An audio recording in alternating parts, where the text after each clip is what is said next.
Chaque mois de juillet, environ 2700 membres et invités, parmi lesquels des chefs d'entreprise, des milliardaires, des hommes politiques et des personnes très influentes des États-Unis et d'autres parties du monde, disparaissent de leur routine. D'anciens présidents, des banquiers, des chefs d'entreprise et des personnalités importantes de la politique et des forces armées se rendent tous au même endroit. Une forêt isolée dans le nord de la Californie, remplie d'arbres géants et s'étendant sur plus de 1000 hectares.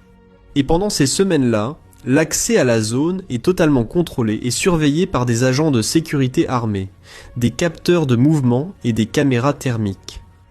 Aucune femme ne peut entrer, aucun journaliste n'est autorisé, les téléphones portables et les enregistrements sont totalement interdits. Et lors de la première nuit de ce campement, ces hommes s'habillent de tuniques, allument des torches et réalisent un rituel devant une statue géante d'une chouette d'environ 12 mètres de haut. Cet endroit s'appelle Bohemian Grove, et ce qui s'y passe est tout simplement effrayant. Et vous devez le découvrir. Bonjour, je suis le pasteur Antoine Junior, et si vous souhaitez grandir spirituellement, et en apprendre davantage sur la Bible et sur des sujets d'actualité, abonnez-vous à ma chaîne et activez la cloche de notification, d'accord ? C'est parti, allons-y frères. L'histoire commence en 1872 à San Francisco, aux États-Unis. Un groupe de journalistes, d'écrivains et d'artistes a décidé de créer un club privé. L'idée était très simple, rassembler des hommes qui aimaient l'art, la littérature et une bonne conversation. Au début, le groupe rassemblait des hommes qui façonnaient la culture des États-Unis à l'époque, et parmi eux se trouvaient des écrivains célèbres comme Mark Twain et Jack London. En 1878, ils ont commencé à organiser des camps d'été dans les forêts de Californie, et quelque temps plus tard, ils ont acheté un immense terrain, Rio, une région isolée du nord de la Californie, entourée de grandes forêts. Mais avec le temps, le profil du club a complètement changé. Les artistes ont été mis de côté, tandis que des hommes d'affaires riches et des politiciens puissants ont commencé à dominer. Ce qui était un club d'art est devenu l'un des endroits les plus exclusifs et mystérieux du monde. Par exemple, pour devenir membre, un homme doit être recommandé, passer par un vote interne, payer des frais très élevés, et même ainsi, il peut devoir attendre jusqu'à 15 ans sur la liste d'attente. Et alors vient la question. Qu'est-ce qu'il y a vraiment à l'intérieur qui justifie autant d'attentes et autant de secrets ? La liste des personnes passées par le Bohemian Grove attire beaucoup l'attention. D'anciens présidents des États-Unis comme Richard Nixon, Ronald Reagan, ainsi que George Bush, père et fils. Autrement dit, ce n'est pas n'importe quel club, nous parlons de personnes qui ont un véritable pouvoir de décision. Et il y a un détail très curieux à propos de cet endroit. Juste à l'entrée, il y a une devise, laissez les affaires à l'extérieur. L'idée est très simple. Là-bas, on ne parle ni affaires ni politique. Mais alors une autre question se pose. Si c'est la règle, pourquoi justement là se trouve l'un des hommes les plus influents de la politique et de l'économie ? Alors, je crois que cette règle n'était qu'une façade.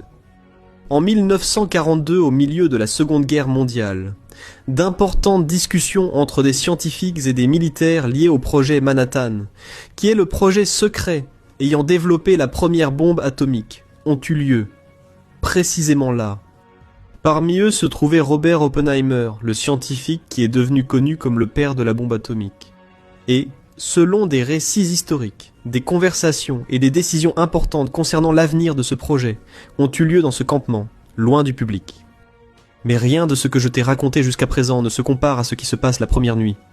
Parce que, lorsque le campement commence, certains des hommes les plus influents de la politique et de l'économie participent à un rituel appelé Cremation of Care. Ce rituel existe depuis la fin du 19e siècle et se déroule devant une statue géante d'un hibou, faite de béton sur une structure en acier d'environ 12 mètres de haut. Structure recouverte de mousse, construite au bord d'un lac artificiel, au cœur de la forêt. La statue est creuse à l'intérieur et possède des équipements sonores intégrés. Et, pendant de nombreuses années, la voix qui sortait de ce hibou était celle de Walter Cronkite, l'un des journalistes les plus célèbres des États-Unis. Il va encore me faire tomber. Et le rituel se déroule ainsi. À la tombée de la nuit, des hommes vêtus de tuniques et de capuchons marchent avec des torches à travers la forêt. Une poupée de paille, représentant les soucis de la vie, ce qu'ils appellent le souci, est amené sur un petit bateau à travers le lac jusqu'à l'autel. Là, des personnes encapuchonnées remettent la poupée à une figure représentant le prêtre de la cérémonie, qui la place aux pieds du hibou et y met le feu. Des feux d'artifice, de la musique, des chants et des explosions envahissent alors la forêt. L'explication officielle est que les membres brûlent symboliquement leurs soucis afin de profiter de 2 semaines de repos. Mais est-ce vraiment juste une pièce de théâtre, mes frères? C'est ici que les choses deviennent sérieuses. Car en juillet 2000, un homme nommé Alex Jones a réussi à s'infiltrer dans la Bohemian Grove avec une caméra cachée. Il a filmé le rituel de la crémation du souci. La vidéo, publiée dans un documentaire, s'est ensuite propagée sur Internet et dans le monde entier. Jones a affirmé que ce qu'il avait vu ressemblait beaucoup à une cérémonie liée à des pratiques païennes anciennes, et que le hibou représenterait Moloch, une divinité mentionnée dans la Bible. Quant au documentariste John Ronson, qui a enquêté sur les lieux à la même époque, il a raconté une version bien différente. Pour lui, cela ressemblait plutôt à une fête étrange, avec des hommes très riches, beaucoup d'alcool, des déguisements et des comportements qui rappelaient ceux des étudiants universitaires. Selon Ronson, beaucoup de ces hommes avaient atteint le sommet du pouvoir, mais dans cette forêt, ils semblaient redevenir des garçons. Mais, indépendamment de ce que chacun pense, il y a un détail qui attire beaucoup l'attention, le symbolisme. La Bible parle de statues, mes frères, et plus précisément d'une statue d'un dieu appelé Moloch. Regardez ce qui est écrit dans Lévitique 18, verset 21. « Ne livre pas tes enfants pour qu'ils soient sacrifiés à Moloch, car tu ne dois pas profaner le nom de ton Dieu. » Et dans Lévitique, chapitre 20, Dieu répète le même avertissement, disant que quiconque participe à ce genre de pratique blasphème contre le nom du Seigneur. Frères, Moloch était un dieu païen auquel, selon les anciens récits, on offrait des sacrifices humains, y compris des enfants, et la Bible condamne cela de la manière la plus ferme possible. Et ici, nous avons des hommes extrêmement influents participant à un rituel en pleine nuit, avec du feu, devant une statue géante. Je ne dis pas qu'ils adorent Moloch, mais je dis que le symbolisme soulève de sérieuses questions pour toute personne qui connaît la parole de Dieu. Et il y a plus. Certains chercheurs disent que la chouette est également liée à des figures ou à des symbolismes associés à la nuit dans les cultures anciennes. Dans le livre d'Ésaïe 34:14, en décrivant le jugement de Dieu sur les nations, le prophète mentionne des créatures nocturnes qui habitent les ruines. Certaines traductions utilisent le mot Lilith dans ce passage, d'autres traduisent par créature de la nuit. Et, dans diverses traditions anciennes, ces entités ou figures nocturnes sont parfois associées à l'image d'une chouette. Mais il y a aussi un détail très étrange. L'un des symboles associés au Bohemian Grove est Saint Jean Népomucène, un prêtre qui, selon la tradition, a préféré mourir plutôt que de révéler le secret d'une confession.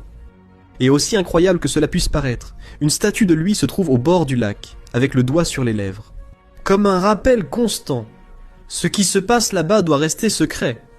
En 2002, un homme nommé Mac Caslin a pénétré dans le Grove pendant la nuit, portant un masque de tête de mort et des vêtements avec l'inscription Patriote fantôme. Il a mis le feu à certains endroits et a été arrêté. Sur les lieux, il a laissé une carte avec un passage du Lévitique lié à Moloch. Maintenant, il est clair que cet homme a commis un acte extrême et criminel qui ne doit pas être imité. Mais la question demeure. Qu'est-ce qui a poussé un citoyen ordinaire à croire que quelque chose d'aussi grave se passait là-dedans, au point de risquer sa propre liberté? Je veux justement t'amener à réfléchir à cela. La vraie question n'est pas si le Bohemian Grove est sombre ou juste un rassemblement d'hommes très riches et puissants, mais elle se trouve ailleurs. Que se passe-t-il quand certaines des personnes les plus influentes de la politique et de l'économie se réunissent 2 semaines dans un lieu inaccessible et strictement confidentiel? Une militante américaine appelée Mary Murrell, qui a protesté pendant des années devant l'entrée du Grove, a dit quelque chose que je trouve très intelligent. Selon elle, les théories sur le satanisme et les sacrifices sont peut-être exagérées, mais le vrai problème pourrait être ailleurs. Des politiciens et des dirigeants utilisent cet endroit pour influencer des décisions publiques, sans aucune transparence. Et c'est ce que la Bible a prédit, et nous devons rester vigilants. La Bible dit dans Éphésiens, chapitre 5, que nous ne devons pas participer aux œuvres infructueuses des ténèbres, mais plutôt les exposer à la lumière, car tout ce qui est exposé à la lumière devient visible. Alors, ce que je veux te laisser aujourd'hui, c'est ceci. Ne sois pas naïf, n'accepte pas que tout va bien simplement parce qu'une personne influente le dit. Le chrétien n'a pas besoin d'avoir peur de ces choses, car nous servons un Dieu qui est au-dessus de toute principauté et de toute puissance. Mais chaque chrétien doit être sage et vigilant. Parce que frères, beaucoup sont déjà trompés par ce qu'ils voient dans leur esprit. nas redes sociais. Ne place pas ton espoir dans quoi que ce soit de ce monde, car la parole de Dieu a déjà dit que le monde entier est sous la puissance du malin. Mais nous, qui avons Jésus comme notre sauveur, nous ne serons pas condamnés avec ce monde. Amen. Je suis le pasteur Antonio Junior. Si ce message a ouvert tes yeux, partage-le avec tes amis et ta famille,